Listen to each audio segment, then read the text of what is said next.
Hey everyone, welcome to my YouTube channel. I'm using this as a bit of a platform to help revise what I've learned so far during university, but also to help teach others about multivariable calculus. So, just a bit about who I am and what I intend to do with this channel.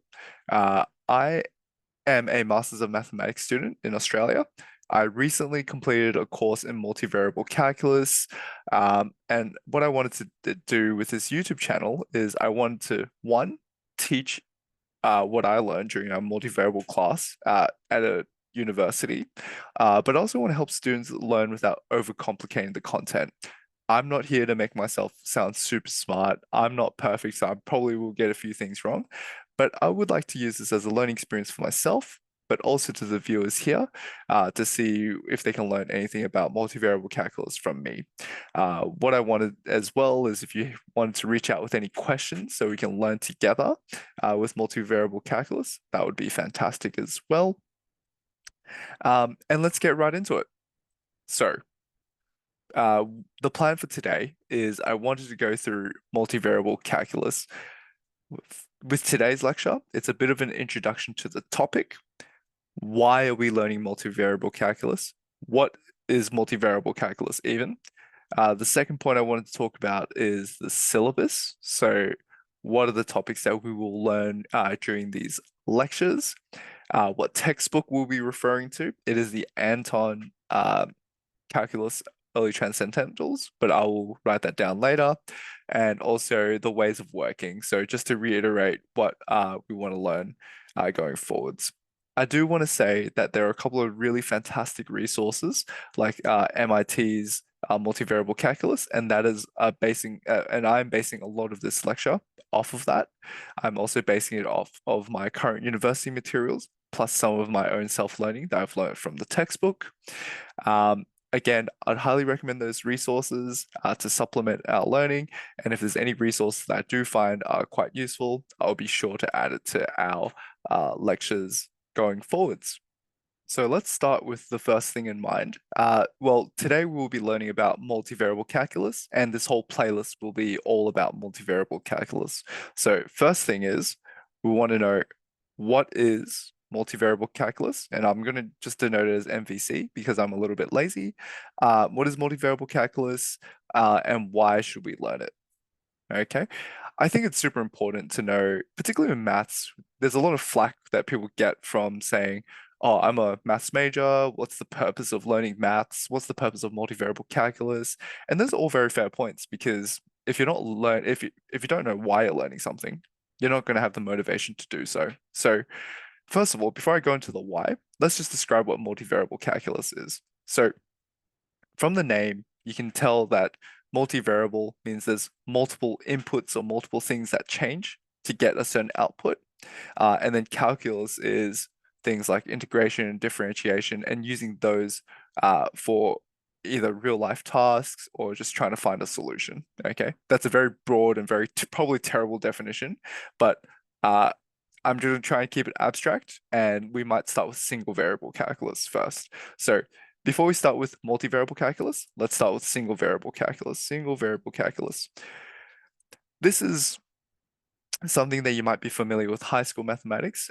During this course, I'm also not assuming any sort of mathematical knowledge. So um, if you do remember it, great. If not, I'm happy to create another channel for it or another video for it.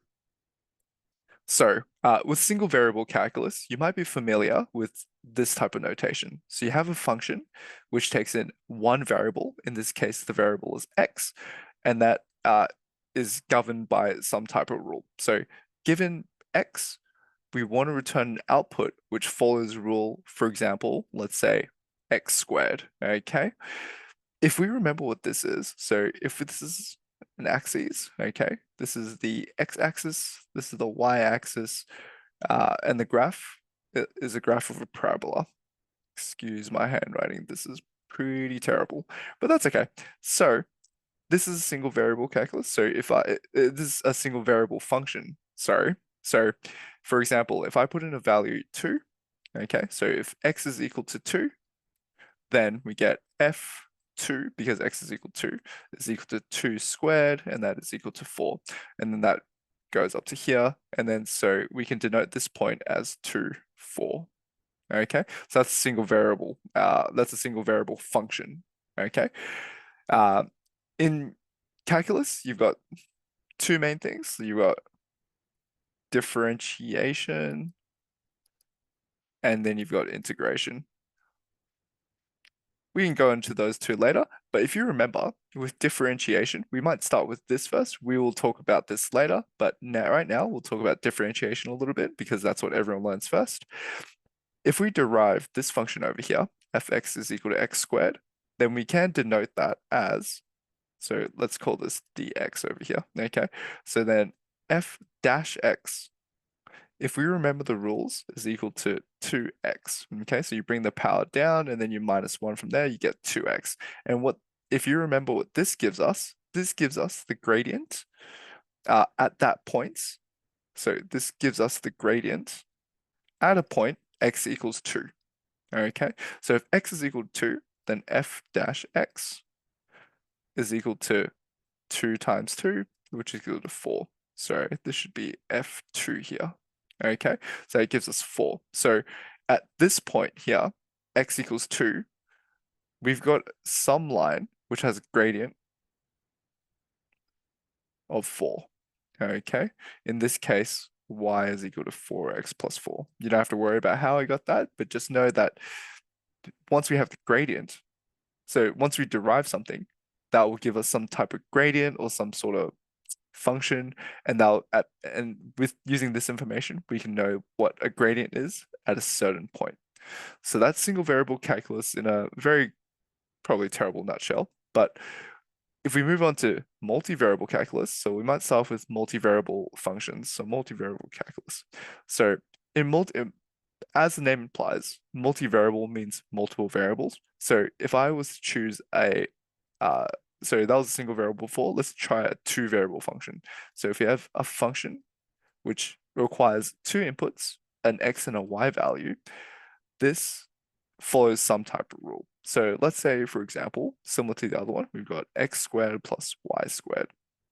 Okay, to make my job a little bit easier, so I don't have to write f x y, I'm just going to get this to equal to z. Okay, so this is a third variable.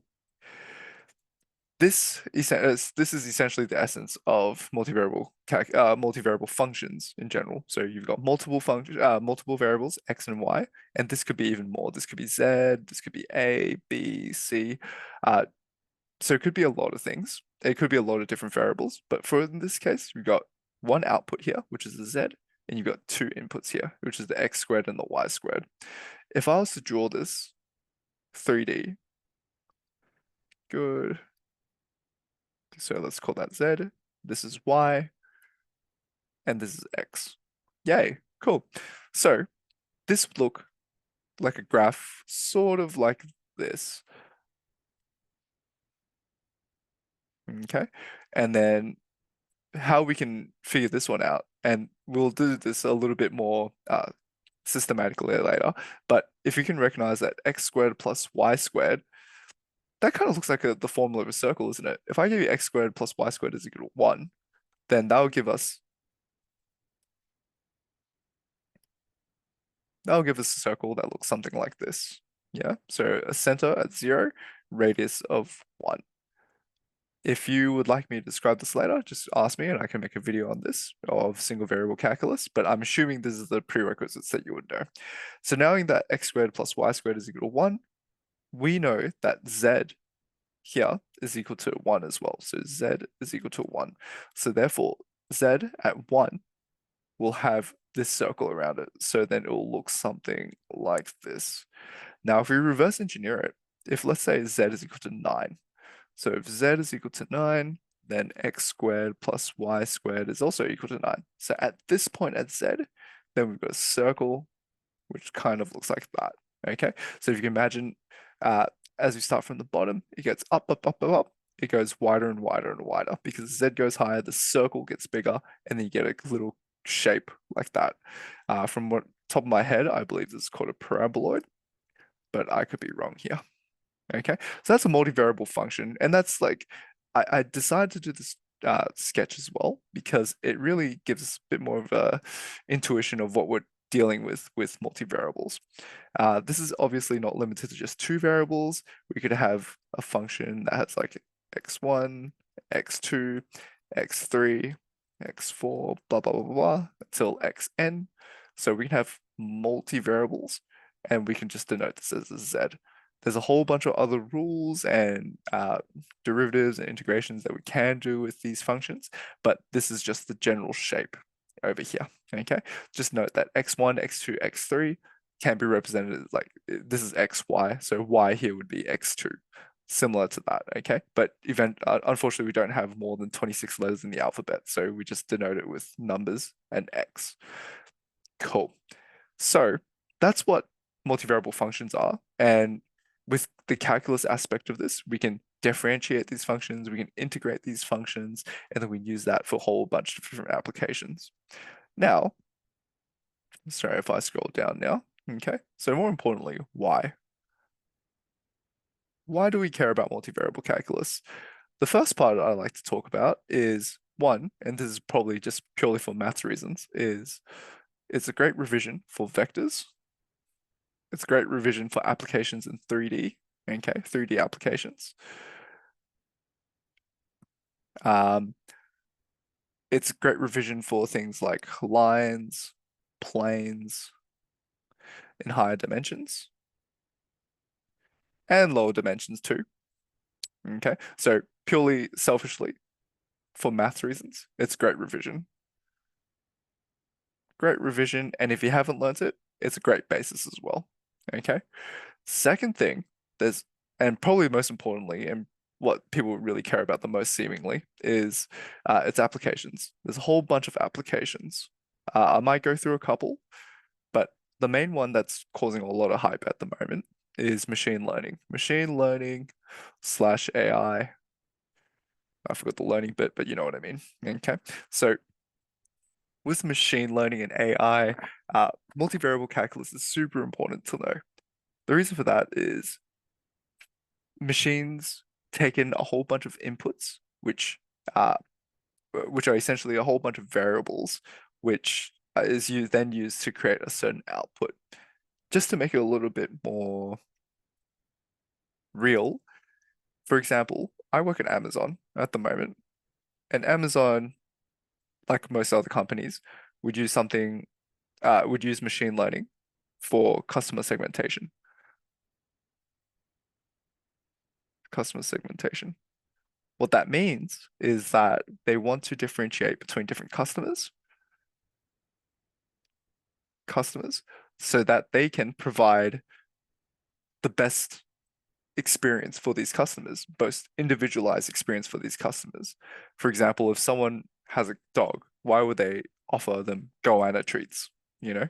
Or if they love cars, probably don't advertise on Barbies unless they have like a daughter or a son or something like that. So, as you can imagine, if we are doing customer segmentation, that would be some sort of output over here. Okay. And then what the input could be, X could be a few things, you know? So let's say X is within N. So X is some sort of real number in N dimensions, and X is a vector. Okay. So vector being something that can hold multiple numbers, multiple variables.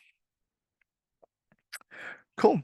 So what X could be, it could be something like age, how old a person is, what their hobbies are, where they live. Okay. It could be, let me think. This is really scrapping my brain here. Age, hobbies, where they live, do they have any kids, stuff like that. Okay. And what the machine will do is they'll take in all these variables to spit out some sort of output. Okay. So let's say you're 20 years old, you love cars, you live in Western Sydney, and you have no kids.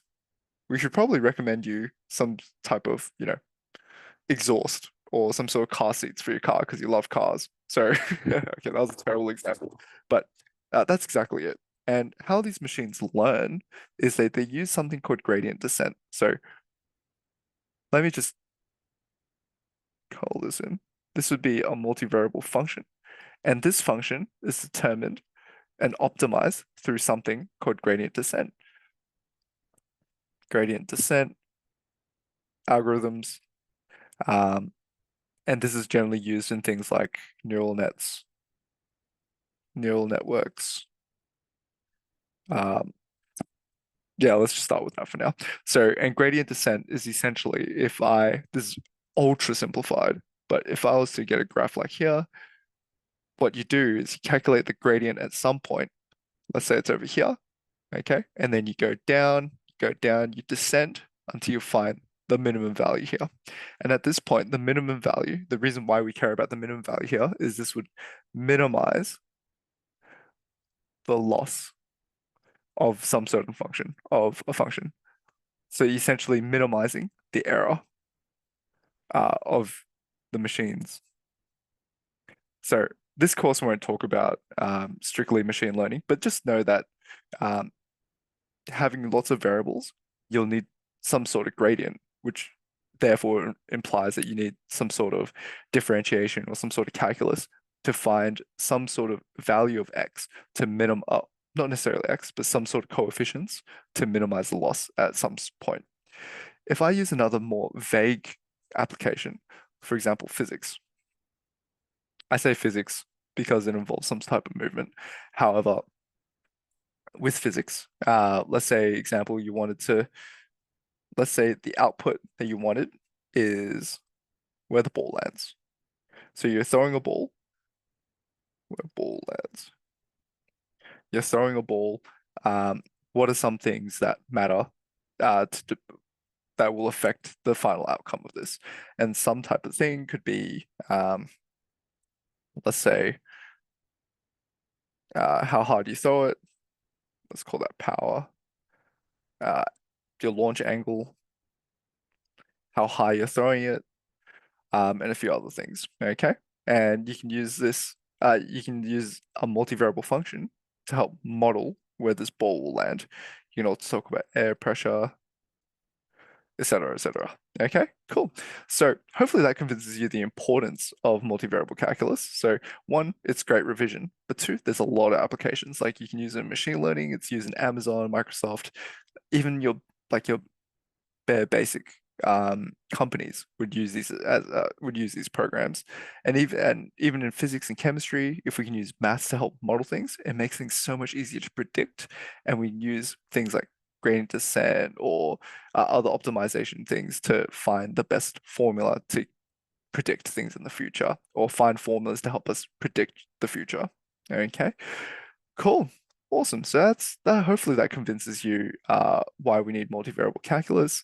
It is just a basic course. However, if I can convince you and get you involved in it, that's a big win for me. The next thing I want to talk about is just syllabus. So what will we be learning over the next few lectures on YouTube? Okay. So the first thing is we're just going to learn some basics. Okay. We're just going to review a few things like vector notation, linear algebra, basic linear algebra. We're not going to go full linear algebra. I'm trying to make another course on that later. Dot products, cross products. And the next thing we'll learn is, oh, sorry, I'm also going to write coordinates too, because that's very important of how we determine things. And this could include rectangular coordinates, rectangular, spherical, and cylindrical. We'll learn more as well, but that's a good starting point. Okay, so we've got the basics. The next thing we'll learn is lines, planes, and 3D sketches. We'll learn how to draw these parametrically. We'll learn, oh, not draw them, but we'll learn to represent these parametrically. We'll learn how vector notation, vector calculus is actually very important when it comes to planes, and also 3D sketches as well, just to give us a bit of intuition as well. Okay. The next thing, as with any calculus class, is we'll go through some sort of differentiation or derivatives, differentiation. And during this course, I'm going to try my best to actually explain how we derive these things. So in the example above where I actually just went, okay, so x squared is equal to 2x, we'll, we'll work through some sort of like first principles to go through to find what the derivative is. But at the moment, you'll just have to bear with me. With differentiation, we are going to talk through a few things like partial derivatives, derivatives. We will look at chain rule, similar to what we might have learned in high school, chain rule. And then we'll also learn about Jacobians, Jacobians, Hessians. If these don't mean anything to you, great, you're at the right place because we will learn them eventually. Okay. And then eventually we'll also learn about min-max, which is exactly the same as a single variable calculus, but just in multivariable dimensions, so higher dimensions. And also a fun thing, Lagrange multipliers. Multipliers. Great. Okay. So you got the basics, you got your lines, your planes, your sketches. Perfect. You got your differentiation. And then the fourth thing we'll learn is integration as well. Now, this is important. So in multivariable calculus, because it's different variables, we have to go through things like double integrals, triple integrals, and then we'll lead that onto like line integrals, uh, vector fields, and then some special theorems called divergence, Green's, Stokes. And there's one more, which I've forgotten, but we'll stop that there. Cool. So that's the syllabus, okay? And those are the things that we'll learn. I'll try and get this all done within maybe 30 lectures. They won't be particularly long. And if you wanted truly more detail, you can always reach out to me or reach out to um, like the MIT courses or your textbook, which would be great. Now, the final part of this lecture is I just wanted to go through some ways of working. Ways of working. So how I anticipate these lectures to go. Okay. So the first thing is I'm going to try and upload weekly or hopefully multiple times weekly if I have time. But these lectures ideally are going to be 20 to 40 minutes long, where I will cover content and then I will provide some textbook questions. Questions. Okay. And then what I anticipate from you guys is finishing these questions and then asking me for clarification if you need. But these are the questions that I believe will really put you in good stead to apply this going to the future. But the the main concept that I really want to, sorry, I'm just double checking my notes here, just to make sure I'm not missing anything. Cool, yeah. All right, great. Perfect. So the thing I really want to emphasize here is I want to teach the concept, but I want a lot of conceptual learning here. What I mean by that is like actually understanding the idea and how it was derived in the first place, because that's the true beauty of mathematics. The beauty of mathematics is proving things, proving that something is true, rather than just accepting a formula and then applying it. Because to be honest, any old machine could do that, and you don't need a lecturer for that. So for us, we're going to really focus on concepts. The second thing is we're going to apply these concepts.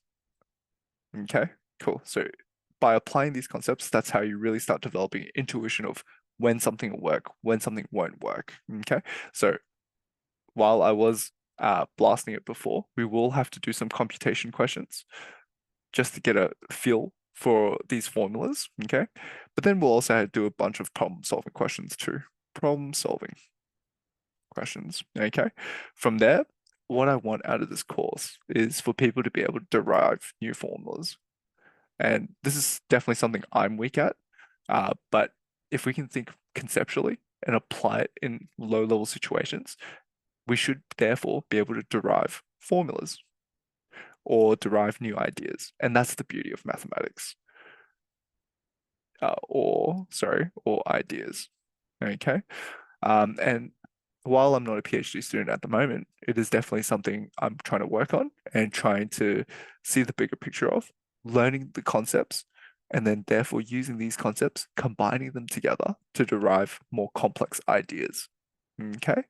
Um, the other final thing I want from this is I want people just to ask me for clarification. If you want me to put up a video to explain certain concepts, or if you want a video to work through certain questions, reach out and I'll try my best to figure out that answer for us. All right. Well, thank you.